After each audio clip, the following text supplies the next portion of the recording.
Windows-powered handheld gaming devices had been around for quite some time, but thanks to the like of the Nintendo Switch, the Steam Deck, and of course the original ROG Ally, it was actually announced on the 1st of April 2023 by the way, and many people thought this was a prank, including me. Now, there were and still are a lot of people who are hungry for these types of devices. I originally was kind of skeptical about the whole idea of a handheld Windows gaming device, but I quickly grew fond of it and I use one of it in a nearly daily basis at this point. I also brought it with me to travel as well because, you know, when you're in a flight, you have nothing else to do. You either go to sleep or play games, and I chose to play games because I have some gaming time deficit that I need to pay my debt to. So in flights, that's my go-to activity. Now, fast forward to today, we actually have the brand new ROG Xbox Ally X. I'm rather surprised that ROG and Xbox partnered together to create this handheld device. And at first glance, it looks very similar to the ROG Ally and particularly the Ally X, but of course with these two protruding grips at the far side. Since I have used the ROG Ally for such a long time, I can tell you that this new one is just better in every single way. Let's talk about it. And do remember to hit that like and subscribe button. And if you want to check out other videos regarding this handheld device, then I'll leave all of the links down in the description below. I'm not sure about the publishing sequence of everything, but yeah, I'll just leave all of the links down below. Starting off with the design of this new handheld device. It has a very different look and it is mainly due to these two grips at the side. I'd argue that even though it looks very weird, this is actually much better in terms of comfort. The grip allows my pinky and ring finger to go into this little gap here and have a proper grip around the entire device. The grip itself also has some textures behind it, which just says the word ROG repeatedly in tiny little writings, so I can actually feel it with my fingertips as well. This also improves grip, particularly for sweaty gamers like me, because I do play a lot of challenging games on this kind of device. The trigger is, I think, the same as the ROG Ally X. The shoulder buttons are curved into the side, and the triggers themselves are contoured in such a way that it is comfortable to press, yet our fingers will not slip off it. At the back, there is no major changes actually. The M1 and M2 keys are small, which follows the original ROG Ally X's design, and that's about it.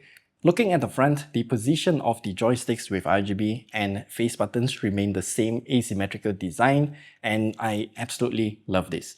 Though it seems like the face buttons are a bit stiffer compared to what we had before, but that might be due to, constant usage on this console because it's been like more than 2 years. So maybe these buttons will get a bit softer over time as well.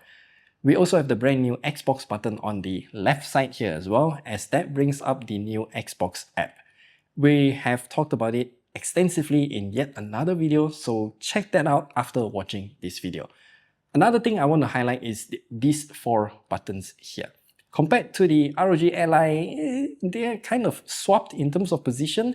The top went to the bottom and the bottom went to the top. This isn't a big deal, but it just messes with my muscle memory. Pressing the triple line button is a bit annoying in particular because right now, the right joystick kind of gets in the way, but that's about it. The front faceplate also has a bunch of tiny writings that says ROG Xbox. It is not distracting at all, and I think this is a very nice touch. Now let's talk about the screen on this brand new handheld device. It is basically the same one as the previous generation, as it is still a 7-inch IPS LCD touchscreen that goes up to 120Hz refresh rate with support for AMD FreeSync Premium for variable refresh rate and also a resolution of 1920 by 1080 pixels. In our tests, this screen can actually go up to around 480 nits while having great sRGB color gamut coverage with supremely good color accuracy because of the super low delta E numbers. One great thing about this screen is that the screen protectors are actually interchangeable. If you buy one for the original ROG Ally, it is also compatible up to the brand new ROG Xbox Ally X. The speakers are located beside the the screen, which are in a great position, just like before. And the speaker quality, I think, is better than the previous one. I can't really tell, but you can have a listen here.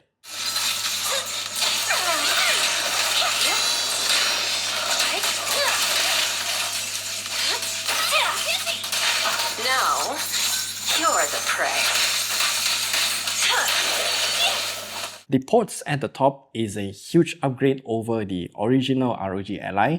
We now have two USB-C ports. One of them is a 10 gigabits per second USB-C port, and another is a USB 4 40 gigabits per second port. This combo is great as it caters for both speed and accessibility, as I can hook up more stuff to the ROG Xbox Ally X and tinker with it. We then also have the volume rocker, micro SD card slot, and also a combo audio jack alongside the power button that doubles as a fingerprint reader. The micro SD card this time around will not burn because it is placed around the fan area and far away from all of the hot components. Now it is also time to talk about the performance. This new ROG Xbox Ally X is using the latest AMD Ryzen AI Z2 Extreme with an AMD Radeon 890M integrated graphics alongside 24GB of LPDDR5X RAM at 8000 megatransfers per second and 1TB of NVMe SSD. I have to highlight that this 24GB of RAM is shared between the system memory and GPU VRAM. We can dedicate a specific amount to the VRAM or just set it to auto and let it do its thing. I personally would just leave it in auto and it works really well so far, so just use it in auto. Now let's dive into the graphs and numbers. All these tests are done while plugging this console into a charger and turning it in turbo mode, so it can boost up to 35 watts of power if needed. From what we can see, it used around a 12 to 15% better performance compared to the Z1 Extreme across multiple different tests that we have done, which is what I would expect from a new generation of chips, honestly. It's actually quite a significant boost as games like Xenozone Zero absolutely struggled to run on the original Ally ever since the 2.0 update, but the Z2 Extreme here managed to sustain a very good frame rate. Surprisingly, Forza Horizon 5 plays magnificently at high graphical preset and is above 60 FPS consistently, and I'm just impressed with it. You can watch the full gaming test video in our channel as well, and I will leave it down in the description so you can watch it after this video. We tested a whole lot more games other than the ones that we talked about in this video. What I'm more impressed about is the new cooling system, specifically the fans. From what I can see, the new ROG Xbox Ally X is using a brand new fan that behaves completely different than before. Thanks to the new AMD Ryzen AI Z2 Extreme as well, the temperature of this chip is surprisingly low, maxing out at only 81.4 degrees Celsius. It achieved this by only spinning one fan at 6400 RPM and another one at 6600 RPM, which is a lot slower compared to the previous generations, and the fan noise is also much quieter compared to the first gen ROG Ally, and that is surprising because that is actually the first thing that I realized, just how quiet the fans are. Even when pushed to the maximum 35 watts with the charger plugged in, the fans are barely audible, and I think that's just great.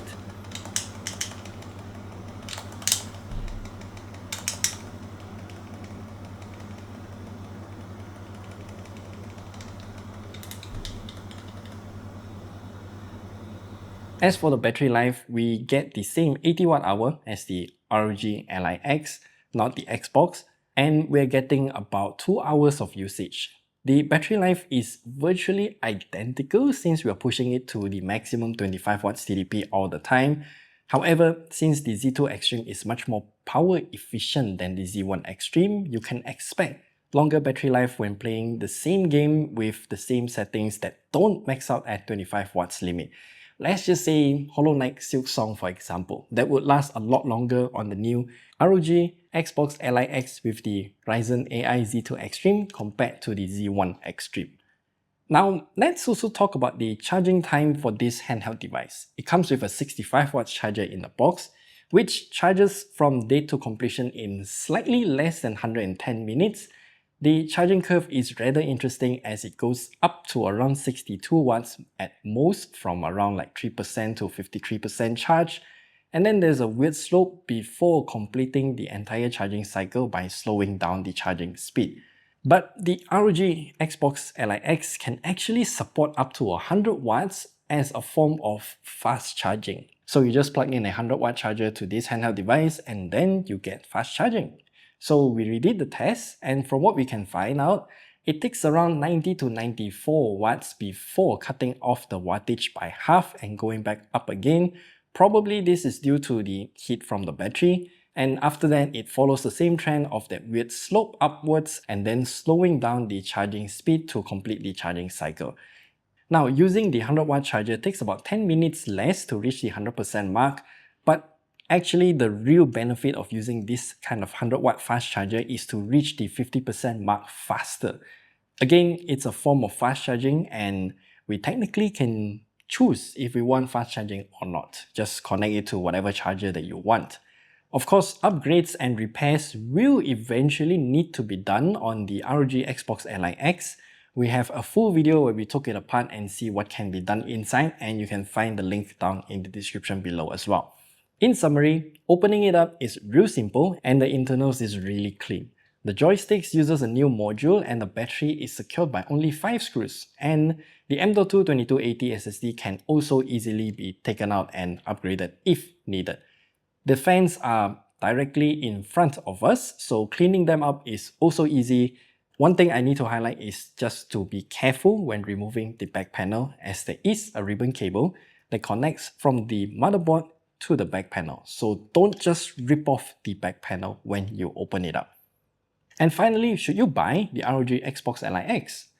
I would say yes, because I really like this device a lot.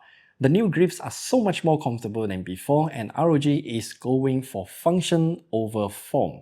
Powered by the new AMD Ryzen AI Z2 Extreme, the performance is stellar for a handheld device like this, yet it offers more performance per watt while being cooler, and the fans are much quieter than before too. I'm also liking the new Xbox full screen experience, though there are some widgets that I like to add in the future to make it truly the way I want it to be. As for the price, this is where it becomes a huge point of contention. It's at 1,000 US dollars. However, for us here in Malaysia, it's actually the same price as the ROG Ally X that was launched last year. So is it expensive? I'd say not really.